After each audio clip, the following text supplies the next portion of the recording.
नमस्कार दोस्तों, news fest में आपका बहुत बहुत स्वागत है। न्यूज़ फेस्ट के बातूनी कार्यक्रम में आज हम चर्चा करेंगे। कोई मोमबत्ती जला रहा है, कोई दौरे कर रहा है, कोई ये कह रहा है कि ये बहुत गलत हुआ है, लेकिन उन परिवारों का राजनीति जो लोग कर रहे हैं, कुछ लोग लाशों पर राजनीति कर रहे हैं, कुछ लोग दवा व्यापारी पर कोई गिरफ्तारी पर राजनीति कर रहे हैं कि हमने गिरफ्तार कर लिया। लेकिन आपकी जिम्मेदारी थी, आपके राज में 2 दर्जन से ज़्यादा अगर मासूम बच्चों की मौतें हो जाती हैं तो इसके लिए पीठ थपथपाने की ज़रूरत नहीं है। उनको ऐसा दंड मिलना चाहिए ताकि उनकी पुश्तें याद रखें और स्वास्थ्य विभाग में या किसी भी विभाग में इस तरीके की जो भ्रष्टाचार है, मिलावट है, इस पर कड़ा मैसेज जाए मुख्यमंत्री जी की तरफ से। हालांकि मुख्यमंत्री आज फिर ऐसा जानकारी मिली है कि जब वो छिंदवाड़ा पहुंच रहे हैं और वहां से नागपुर अस्पताल में भी गए थे, बच्चों से भी मिले थे, लेकिन यह पर्याप्त है क्या? हम इसी सवाल पर चर्चा करेंगे। हमारे साथ वरिष्ठ पत्रकार, समीक्षक, समालोचक श्री कृष्णमोहन झा जी हैं। आपका बहुत बहुत स्वागत है झा साहब। धन्यवाद। क्या आपको लगता है कि कल भी हमने बातूनी कार्यक्रम में जो मुद्दा उठाया था, मुख्यमंत्री जी बहुत संवेदनशील हैं, मुख्यमंत्री जी ने कार्रवाई की है, एक खुलासा हुआ ड्रग कंट्रोलर के बारे में, उसमें कितनी सच्चाई है ये मुझे पता नहीं है, लेकिन ड्रग कंट्रोलर के पास वो जानकारी थी, सहायक ड्रग कंट्रोलर के पास जानकारी थी, लेकिन लाशें गिरती रहीं और ये लोग चैन की बंसी बजाते रहे। तो क्या सिर्फ निलंबन या ट्रांसफ़र ही उसका उपाय है? क्या इनको सख्त कार्रवाई, जिस तरीके से मुख्यमंत्री जी का उद्देश्य है कि ऐसे पुनरावृत्ति ना हो, तो इन पर सख्त कार्रवाई होना चाहिए?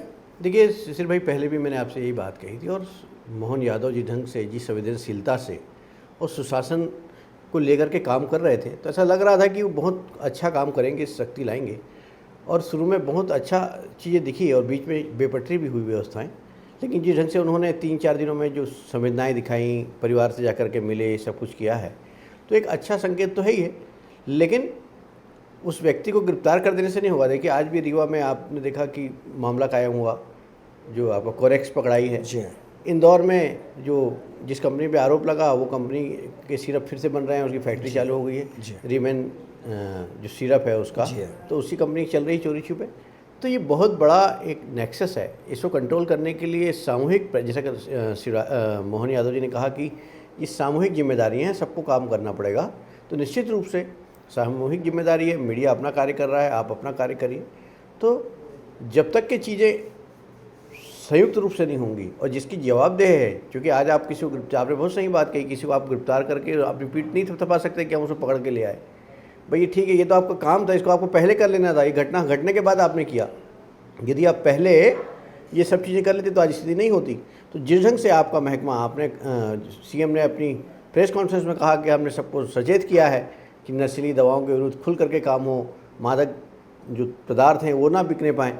तो आप देखिए कि जो भी रीवा में जो सिरप बिक रहा है, कोरेक्स, उसका उपयोग अभी मैं पढ़ रहा था, उसमें बताया कि 50% जो नशीली दवाएं जो हैं वो उसका काम करता है, वो नशे का काम करता है, और 50% लोग उसमें बढ़े हुए हैं। आप देखिए कि पिछले 3-4 सालों में 157-58 केस दर्ज हुए हैं और करोड़ों रुपए के सामान जब्त किए गए हैं। तो इसका मतलब ये है कि बहुत बड़ा कारोबार बड़े एक छोटे से जिले में, एक छोटे से क्षेत्र में ऐसा है। तो मध्य प्रदेश कितना व्यापक है आप जानते हैं, तो कितना बड़ा होगा वो। बिल्कुल। जहाँ साहब एक सवाल और कि ये पिछले साल 1.5 साल से जगह जगह छापे पड़ते हैं। राजधानी में भी कई जगह ड्रग सप्लायर मिले, जो नशे के सौदागर मिले। इसके अलावा इंदौर का कांड हो जाता है स्वास्थ्य विभाग में, मध्य प्रदेश में ये कांड होता है, इसके साथ छिंदवाड़ा में होता है और दर्जनों लोगों की मौतें हो जाती हैं। और सरकार की तरफ से ये मैसेज आता है कि हम कठोर कार्रवाई करेंगे, कड़े कदम उठा रहे हैं। तो क्या कड़े कदम, जब प्यास लगे तभी कुआं खोदने की आवश्यकता है? यह आपने एक अभी कहा, हमारे दर्शकों को बताया कि क्या समय निकल रहा है और पूरा प्रदेश जहरीली नशीली दवाओं और ड्रग के गिरफ्त में है, तो क्या इसमें राजनीतिक संरक्षण है? क्योंकि बिना राजनीतिक संरक्षण के ये पनप नहीं सकता। जिस तरीके से आपने अगर वहाँ गिरफ्तारी भी कर ली है, लेकिन इंदौर में, मैं आपको अभी एक और उदाहरण दूं कि इंदौर में चूहे कांड में जिनके खिलाफ कार्रवाई की गई थी उनको फिर से बहाल कर दिया गया। 1 महीने पहले उन नवजात मौतों को, जो बच्चे मृत हुई थी चूहे के काटने से, उन बच्चों की चिताएं भी ठंडी नहीं हुई हैं। अभी उनके घर में मातम है और वो साहब फिर आ गए। तो तो ये क्या यही तरीका होता है क्या उनका कार्रवाई करने का? देखिए, ये व्यवस्था में जैसे मैंने पहले कहा ना कि पूरा जब तक टाइट नहीं करेंगे चीज़ों को, जिस व्यक्ति का जो कार्य है वो जब तक ना करे। अब आपने कहा ना कि कोई कार्य हो गया तो उसकी हम पीठ थपथपा पा रहे हैं, तो आपकी भूमिका है, आपका दायित्व है, उसको आपको बेहतर करना है। लेकिन सबसे बड़ी चिंताजनक बात यह है कि ये प्रदेश नशे की गिरफ्त में जाता जा रहा है, क्योंकि आपने देखा कि मादक पदार्थों की बात आ रही है। अब नए ढंग से कप सिरप जो हैं वो नशे का काम कर रहे हैं।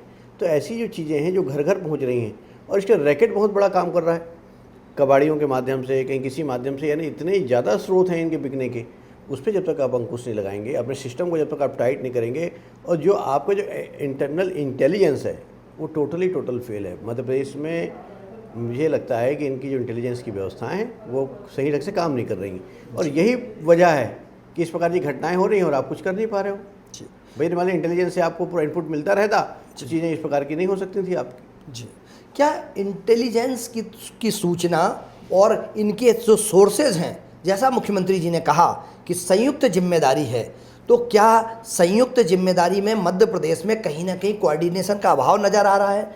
पुलिस और प्रशासन और ये ड्रग माफिया और इनकी संयुक्त अगर जिम्मेदारी है तो इन पर कार्रवाई करने के लिए, क्योंकि पुलिस प्रशासन भी है, जिला प्रशासन भी है और जनप्रतिनिधि भी है, तो कहाँ इनका बैलेंस बिगड़ रहा है कि इस पर कार्रवाई नहीं हो पा रही है? तो कहीं ना कहीं पूर्ण इच्छा शक्ति का अभाव दिखाई दे रहा है। जो अधिकारी कर्मचारी हैं वो भी कहीं ना कहीं इस बात से भयभीत होते हैं कि यदि हमने कोई कार्रवाई कर दी तो ऐसा ना हो कि उसका रिवर्स इफेक्ट पड़े। तो इन सब चीज़ों का जब तक एक खुल करके चीज़ें ना हो, ऐसी चीज़ों में जब कोई समझौता ना होगा। आपने देखा कि वो ड्रग कंट्रोलर कह रहा है कि मैंने उप मुख्यमंत्री को बताया था, लेकिन उप मुख्यमंत्री ने इस चीज़ को ध्यान नहीं दिया। तो ये कितनी बड़ी बात है, इतनी संवेदनशील बातों पर, और जब मीडिया का कैमरा आप बंद करवा दे रहे हैं, तो ये सब चीज़ें ठीक नहीं है आपके लिए। आपको सब चीज़ों को प्रॉपर लेना पड़ेगा। एक मीडिया की भूमिका को इग्नोर नहीं कर सकते हैं, उसके प्रश्न का जवाब तो आपको देना ही पड़ेगा। समाज में हम चीज़ों को जब लेकर के आते हैं, जो अवस्थाओं को आपके सामने लेकर के आते हैं, वो क्यों लेकर के आते हैं? उसके पीछे वजह यही होती है ना कि उसको सुधारो। तो लगातार आप देखेंगे देश के कई बड़े अखबारों में लगातार नशे को लेकर के खबरें छप रही थी, लेकिन इसके बाद कोई कार्रवाई नहीं हुई आपकी। तो क्या आपको लगता है कि नेताओं में, सरकार में बैठे लोगों में जरा भी नैतिकता नहीं है?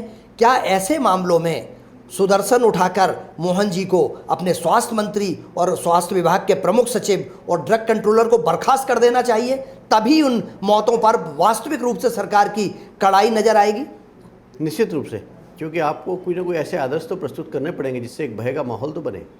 कई भय बिन प्रीत वाली बात जो आप जानते हैं कि जब तक भय और नहीं दिखाएंगे तो कार्रवाई नहीं होगी। आदमी ऐसे ही करता रहेगा। आज वो करोड़ों रुपए अर्जित कर लिया है लोगों की लाशों का सौदा करके। और सबसे ज़्यादा ये स्वास्थ्य महकमा है। स्वास्थ्य महकमे में जब तक कि आप फिल्टर नहीं करेंगे, क्योंकि पुराने लोगों की जो चीज़ें हैं वो यथावत बनी हुई हैं। जी, पुरानी परंपराएं चल रही हैं, सरकार बदली है, व्यवस्था नहीं बदली है। और अगर डॉक्टर मोहन यादव चाहते हैं कि प्रदेश में व्यवस्था बदले तो उस पर इन्हें कार्य करने की आवश्यकता है और कड़ा मैसेज देने की आवश्यकता है। साथियों, हम एक छोटे से ब्रेक के लिए रुक रहे हैं। आप बातूनी में बने रहिए, हम जल्द हाजिर होंगे।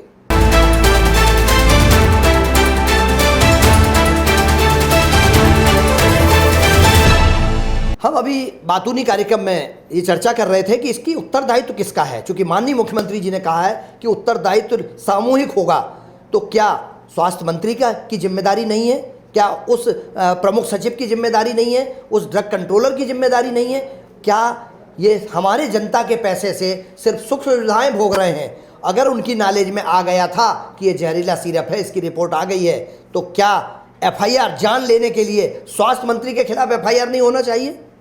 निश्चित रूप से सुधीर भाई, जो व्यवस्थाओं को आपने लचर कर दिया। आपको ध्यान होगा एक छोटी सी खबर छपती थी, हमें याद है कि आंसोर से मौतें हो रही थी मंडला में। 1997 की बात है। उस समय अनुराग जैन कलेक्टर बन करके आई थे दुर्ग से जी। तो उस आंसोर की मौतों की खबर के बाद तत्काल प्रशासन जागा, तत्काल उसको पूरी टीम गई। फिर उसके बाद वो प्रेस टूर गया, वहाँ जाकर के वास्तविकता से अवगत कराया। तो ये चीज़ें हुआ करती थी। जरा सी खबरों को ध्यान में लाना प्रशासन को बहुत ध्यान पे लेता था, गंभीरता से लेता था। लेकिन आज आप जब इस मीडिया को बिल्कुल आपने गोदी बनाने का प्रयास किया, आप बस अच्छी चीज़ जानना चाहते हैं, ख़राब चीज़ आप देखना नहीं चाहते हैं, तो ये इस प्रकार की चीज़ें आएंगी। आपको तो खुल करके चीज़ों को प्रोत्साहित करना चाहिए, क्योंकि इससे तो आपका सिस्टम मजबूत होता है। क्योंकि आप जब जितने संचार से जुड़े रहेंगे, आपके पास जितनी सूचना रहेगी, क्योंकि आप देखिए कि पुराने समय में क्यों चीज़ें अच्छी होती थी, क्योंकि सूचनाओं के स्रोत बड़े गिने चुने होते थे और वो सूचना तंत्र उनका बड़ा मजबूत होता था। कहीं ना कहीं सरकार का ये जो फेलवर जो हो रहा है, धीरे धीरे चीज़ों में आरोप लग रहे हैं, उसके पीछे कारण ये है कि उनके संवाद की कमी है। अब संवाद स्थापित करने वाले जो CPR हैं, अभी जो आयुक्त जनसंपर्क है, अभी उन्हीं के बारे में कहा जा रहा है कि लोगों पत्रकारों तक से संवाद नहीं कर पा रहे हैं, फ़ोन ही उनका उठ नहीं रहा है। तो इस प्रकार की स्थितियों में आप देखिए कि कौन अपनी बात करेगा जी। मान लीजिए आपके पास भी कुछ फीडबैक देना है, तो आप क्या CM को डायरेक्ट देने तो जाएंगे नहीं, आप किसी न किसी माध्यम से वो कमिश्नर को ही देंगे, तो वो क्या फीडबैक वहाँ पहुँच पा रहा है? तो ये महत्वपूर्ण चीज़ है कि हर व्यक्ति कम से कम नैतिकता के आधार पर अपनी जिम्मेदारियों का सही ढंग से निर्वहन करें। हमें भी, आपको भी, हमें अपने कार्यों को और अपनी जिम्मेदारियों को निर्वहन करना ही है। आज जो हो रहा है, पीढ़ियां आपको दोष देंगी, और जिनके बच्चे मरे हैं, जिन्होंने आज असमय में अपना जीवन गंवा दिया है, उनके बारे में तो सोचिए। आपके भी बच्चे होंगे, और अगर ऐसा ही आपके पद पर हटने के बाद ऐसा ही ड्रग माफिया आपके बच्चों को काल के गाल में समाएगा तो कैसा लगेगा माननीय मंत्री जी? क्योंकि आपको जानकारी थी, और उसके बाद अगर बिक रहा था जैसा कि लोगों में चर्चा है, तो कहीं ना कहीं अपराधी आप हैं। और सबसे पहले मुझे ऐसा लगता है कि केंद्र या राज्य के मुखिया को इन पर कार्रवाई करना चाहिए, तभी सुधार हो पाएगा स्वास्थ्य विभाग में। दोस्तों, बातूनी कार्यक्रम में हम आपकी आवाज़ बनना चाहते हैं, हम आईना दिखाना चाहते हैं सत्ता में बैठे भ्रष्ट ऐसे लोगों को जो माननीय मुख्यमंत्री डॉक्टर मोहन यादव के सपने को, मोदी जी के विजन को पूरा नहीं होने देना चाहते, उनकी राह में रोड़ा है। हम इसी मुद्दे पर चर्चा कर रहे थे। दोस्तों, एक और आग्रह करेंगे, यदि आपको ये कार्यक्रम अच्छा लगे तो प्लीज़ इसको सब्सक्राइब कीजिए और कमेंट्स बॉक्स में जाके हमें हमारी कमियाँ बताइए, हम क्या सुधार कर सकते हैं। हमारे साथ इस मुद्दे पर श्री कृष्णमोहन झा जी जुड़े, आपका बहुत बहुत धन्यवाद। बने रहिए न्यूज़ फेस्ट के बातूनी कार्यक्रम में, हम जल्द हाजिर होंगे। नमस्कार।